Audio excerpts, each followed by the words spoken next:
მაღალ მთაში განსაკუთრებით დიდ სიმაღლეებზე ნიადაგი ხშირად არის დაფარული ქვაღორღით, ხრეშით, ქვიშით, ვულკანური და სხვა უხეში მასალით, ეგრეთ წოდებული პემზით, მაგალითად ძალიან მსუბუქი ქვები რო არის ვულკანური წარმოშობის.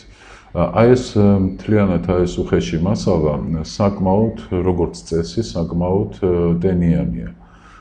მაგრამ მეორე მხრივ ის მექანიკურად ზღუდავს მცენარეებს. ამ მცენარეებს არ შეუძლიათ მათ შორის ზოგჯერ გაზრდა ან დავუშვათ მათი სიდიდის გამო მცენარეებს მოსპობილი აქვთ ეს ფართობი ტერიტორია, სადაც შეიძლება მცენარე გაიზარდოს. ამ სურათზე მოცემული გვაქვს სწორედაც აი ამისი ამსახველი რამდენიმე ილუსტრაცია. კერძოდ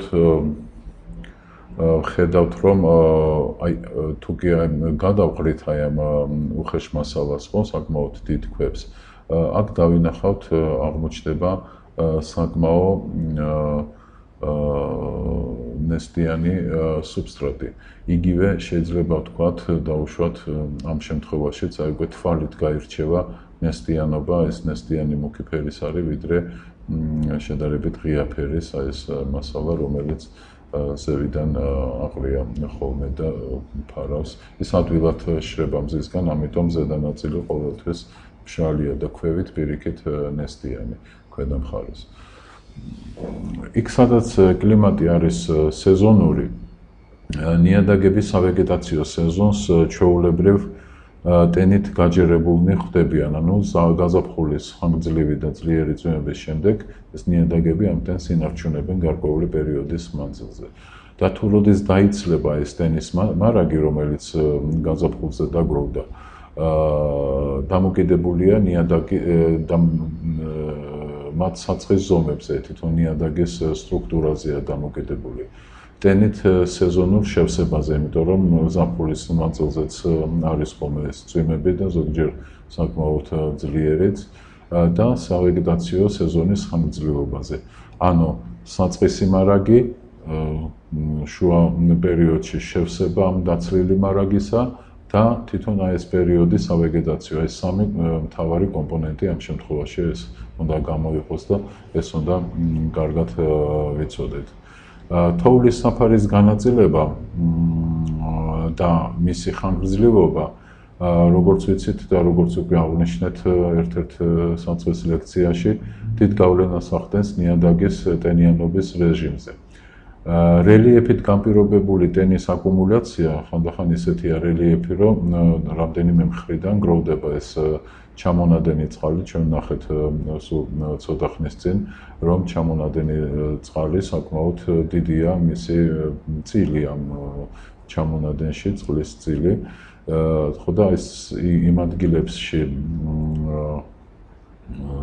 ტენის აკუმულაცია ზაფხულში ხშირად აღინიშნება, სადაც ზამთარში თოვლი დიდი რაოდენობით იყო დაგროვილი. თოვლგროვა განაპირობებს ღარიბი ნიადაგების ჩამოყალიბებას, რომელიც შეიცავს ქვიშის დიდ ფრაქციებს. ეს როგორც წესი ასეა, იქ სადაც ხანგრძლივი და მძლავრი თოვლგროვებია, ზაფხულში ჩვენ როცა უკვე ეს თოვლი გადნება, შეგვიძლია შევნიშნოთ, რომ აი ეს ნიადაგი, რომელიც ჯერ ერთი ღარიბია მცენარეული საფარი და მეორე ერთი ნიადაგი აი ამ თოვლგროვების ადგილას არის ქვიშით ძალიან მდიდარი. ხოლო ქვიშის დიდი ფრაქცია, ქვიშის მდიდარი ნიადაგები კი ხასიათდებიან წყლის შეკავების დაბალი უნარით. აქ მაღალი ტენიანობა სავეგეტაციო პერიოდის მხოლოდ დასაწყისში შეიძლება აღინიშნოს, როდესაც თოვლი ჯერ კიდე ახლად გამდნარია და როდესაც ამას ემატება კიდე ატმოსფერული ნალექები წვიმის სახით. ქარიც საკმაოდ მნიშვნელოვან ზემოქმედებას ახდენს მცენარეებზე. ქარისგან დაუცველ ფერდობზე ნიადაგის გამოშრობა ხშირია და მას შესაბამისად ეს არის ტოპოგრაფიული კომპლექსი. ანუ მხოლოდ ქარი არა, ქარი ტოპოგრაფიულ ფაქტორებთან ერთად კომპლექსურად მოქმედებს აი ამ ნიადაგის ტენიანობაზე. Აი ეს ტოპოგრაფიული კომპლექსი, რომელიც აკონტროლებს ნიადაგის პირობებს და თოვლგროვა ამ კომპლექსის მხოლოდ ნაწილია და არა ნიადაგის ტენიანობის განსაზღვრავი ერთადერთი ფაქტორი. რაც უფრო ხანგრძლივია სავეგეტაციო პერიოდი, მით უფრო ნაკლებია თოვლგროვის ეკოლოგიური როლი, ანუ მით უფრო ნაკლებია მისი გავლენის მნიშვნელობა და რაც უფრო დიდ მნიშვნელობას ტოპოგრაფიული ფაქტორები იძენენ აი ამ შემთხვევაში, ვიდრე აი სწორედ თოვლგროვა. ანუ ჩვენ შეგვიძლია ასე განსაზღვროთ, თუ არის ხანმოკლე სავეგეტაციო პერიოდი იმ მცენარეთათვის, თუ იქ ისეთი ტიპის მცენარეები იზრდებიან ხანმოკლე სავეგეტაციო პერიოდი, რო ახასიათებთ ან პირიქით ძალიან ექსტრემალური პირობებია სიმაღლის გამო, მაშინ თოვლგროვას უფრო დიდი მნიშვნელობა ენიჭება. ხოლო იქ, სადაც სავეგეტაციო პერიოდი შედარებით ხანგრძლივია, უფრო ხანგრძლივია, მაშინ თოვლგროვის ეკოლოგიური როლი მცირდება.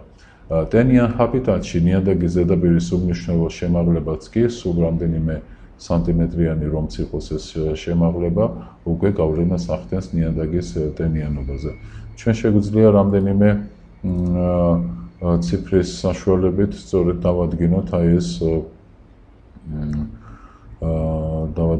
ეს კანონზომიერება. აქ არის მოცემული ფერდობი, რომელსაც აქვს ჩრდილოეთის და სამხრეთის ექსპოზიცია და ამ ფერდობის ზევით ეს თხემზე არის კიდევ ასეთი გახეთქილი ადგილის პატარა ღრმული დეპრესია, სადაც ეს წყალი, ატმოსფერული ნალექები და ამ პატარა ფერდობიდან ნაჟური წყალიც გროვდება. ამიტომ მისი როგორც აღმოჩნდა ეს უკვე კვლევის შედეგება, როგორც აჩვენეს, აი ამ ნიადაგის წყალშემცველობა ყველა სხვა ადგილის წყლის შემცველობაზე მაღალია 29%-ში ადგენს, მაშინ როდესაც უფრო მაღალია სამხრეთთან შედარებით, რა თქმა უნდა, ჩრდილოეთი, მაგრამ აი ეს 29% ჩრდილოეთის მონაცემსაც კი აღემატება, ხოლო სამხრეთზე აღინიშნება კიდევ უფრო დაბალი წყლის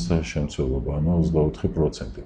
მაგრამ უფრო დაბალი, ყველაზე დაბალი წყლის შემცველობა აღინიშნება თხემზე იქ, სადაც ქარისგან აი ტოპოგრაფიის გათვალისწინებით ქარისგან არ არის დაცული ეს ფერდობი, ანუ ერთი ან მეორე ფერდობი ყოველთვის ქარისგან არის დაცული. თუ აქეთ არის ქარი ამ ხეობაში, მაშინ სამხრეთის ექსპოზიცია დაცული ამ პირიქით, მაგრამ თხემი